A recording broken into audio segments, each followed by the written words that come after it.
used to be federales together, carnal.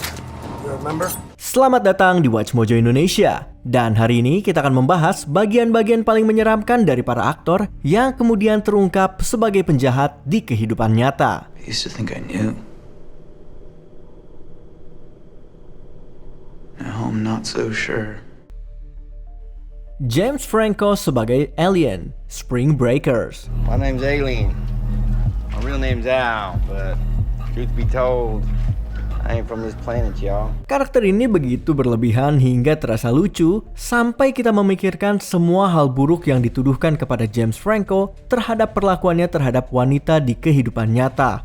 Alien adalah seorang rapper dan gangster. Setelah membayar uang jaminan agar sekelompok gadis kuliah dibebaskan dari penjara, ia memanipulasi mereka untuk bergabung dalam gaya hidupnya yang berbahaya dan ilegal. So don't put that on me. I don't know you. Alright. And? I don't know what you want with me and my friends, but you should leave us alone. Well, I'm just trying to be nice. Akhirnya, semua berujung pada hal-hal yang bersifat seksual. Di kehidupan nyata, Franco juga diduga memanfaatkan wanita dalam situasi rentan. Pada tahun 2019, dua siswa dari sekolah aktingnya menggugat Franco dengan klaim bahwa ia mengeksploitasi mereka. Ia menyelesaikan gugatan tersebut dan belum pernah mengakui secara publik melakukan hal yang ilegal. Strangers way. Gwyneth Paltrow sebagai Beth Emhoff, Contagion. Mengingat betapa banyaknya produk sampah dan pseudoscience yang dijual Gwyneth Paltrow melalui perusahaannya, Goop, rasanya hanya tinggal menunggu waktu sebelum ia menjadi penyebar penyakit pertama untuk sesuatu. Yeah, I'm just jet lagged. Itulah yang terjadi dalam Contagion. Saat melakukan perjalanan bisnis ke Hong Kong, Beth berjabat tangan dengan seorang koki yang telah menyentuh daging babi yang terinfeksi. Tanpa disadari, ia menjadi orang pertama yang terinfeksi virus yang sangat mematikan. Saat kembali ke Minneapolis lewat Chicago, ia meninggalkan jejak penyakit dan kematian. Yes, Beth. Can you hear me? Sayangnya, tidak ada minyak esensial atau suplemen herbal yang bisa menyembuhkannya. Persis seperti di kehidupan nyata. Steven Seagal sebagai Rogelio Torres, Machete. Why are you so insistent? I own the entire force and not just here in Mexico. I own the DEA, I own the Marshals. Why can't I own you? Selama 35 tahun terakhir, Seagal telah dituduh melakukan perilaku tidak pantas bahkan serangan terhadap banyak wanita yang bekerja dengannya. Meskipun ia hampir selalu berhasil lolos dari konsekuensi, cukup aman untuk menganggap bahwa Seagal adalah orang yang buruk. Meskipun ia sering berperan sebagai pahlawan dalam hampir semua filmnya, karakternya dalam Machete adalah penjahat. Torres memperdagangkan wanita dan membunuh mereka secara brutal, terkadang tanpa alasan sama sekali. Dia dengan kejam memenggal istri Machete sebelum kredit pembukaan bahkan muncul. You never knew how to stay down, puñeta. So I guess I have to teach you. Kami tidak banyak melihat Seagal dalam film ini, tetapi itu saja sudah cukup. Terrence Howard sebagai DJ, Hustle and Flow. See, man ain't like it though. Rasanya agak aneh bahwa Howard masih mendapat banyak pekerjaan di Hollywood, mengingat masa lalunya yang kelam. Ia telah beberapa kali ditangkap karena menyerang wanita. Istrinya yang pertama menuduhnya mengancam, mengganggu, dan memukulnya, sementara istrinya yang kedua mengajukan perintah perlindungan terhadapnya 2 kali. She with me and all, but she don't belong to me. Not necessarily. And maybe when she leaves, she can take something that don't necessarily belong to her neither. Terrence juga pernah ditangkap karena menarik dan mendorong pramugari. Itulah mengapa rasanya sangat sulit untuk menonton karakternya DJ yang berteriak kepada wanita dan menampar mereka. Dan seperti Terrence Howard, dia tidak pernah benar-benar mendapatkan pembalasan atas perbuatannya. I'm gonna lie. Because sometimes that's what you gotta do. Chris D'Elia sebagai Henderson, You. Was right. He's a bad man who deserves to be punished. Kesamaan antara aktor dan perannya di sini sangat mengerikan. Henderson adalah seorang komedian stand-up yang cukup sukses dengan sejarah mencurigakan seperti memberi obat dan menyerang korban yang muda. Ia mencoba memanfaatkan adik perempuan Delia, Ellie, tapi untungnya Joe menghentikannya tepat waktu. Pada tahun 2020, Chris D'Elia dituduh melakukan grooming dan pelecehan terhadap banyak gadis. Setelah kabar itu tersebar, wanita-wanita lain muncul untuk berbagi bahwa D'Elia juga melakukan hal yang tidak pantas dengan mereka. I'm proud of you, eyeballs. Now I really want to hear your future idea. Setelah itu, beberapa layanan streaming menghapus karyanya dari situs mereka. Agensinya memecat Chris dan dia digantikan di Army of the Dead oleh Tig Notaro, yang menurut kami itu adalah sebuah peningkatan. Who gets hurt? Nobody. They don't even remember. Delilah remembers. You're wrong. Armie Hammer sebagai Steve Lift. Sorry to bother you. Yeah, basically. I just didn't want you to think I was crazy. That I was doing this for no reason because this isn't irrational. Dalam film satir liar tentang Amerika korporat ini, Hammer memerankan CEO yang secara harfiah menciptakan bentuk perbudakan baru. No. Conclusively, no. Our workers do not sign contracts under threats of physical violence. Kita juga akhirnya mengetahui bahwa ia melakukan eksperimen aneh terhadap karyawannya dan pada dasarnya adalah seorang psikopat sejati. Ternyata, Hammer sangat cocok dengan peran itu. Pada tahun 2021, sejumlah wanita mulai melontarkan tuduhan mengerikan terhadapnya, termasuk pelecehan, kekerasan emosional, dan fantasi kanibalis yang sangat mengganggu. It's people like you that are going to save this nation.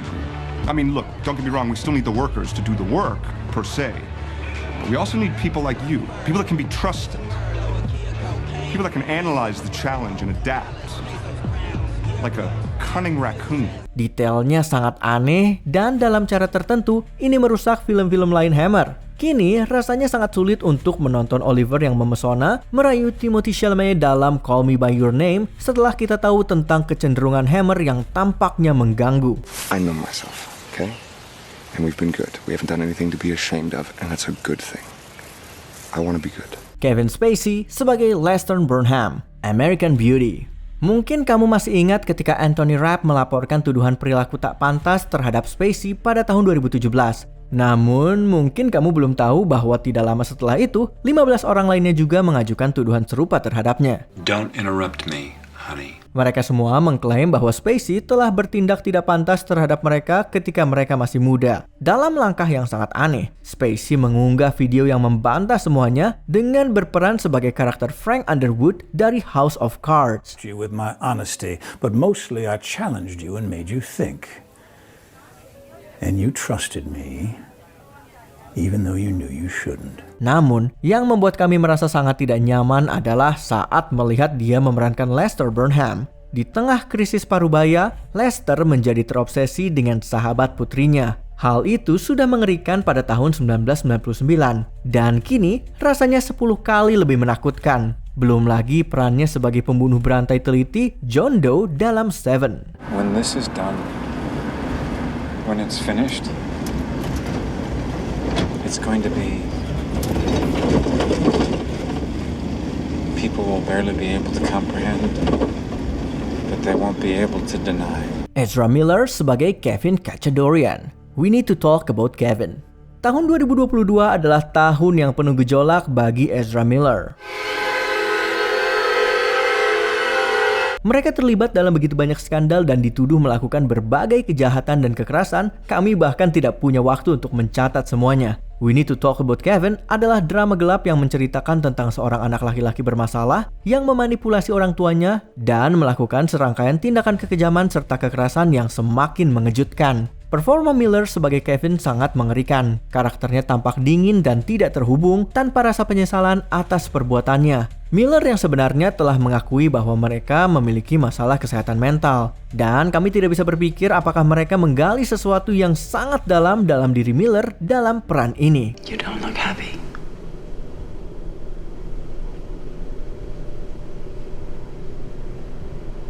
However, Bill Cosby sebagai Barney the Devil and Max Devlin.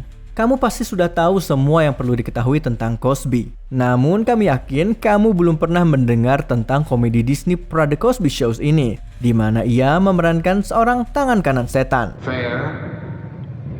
Are you forgetting where you are?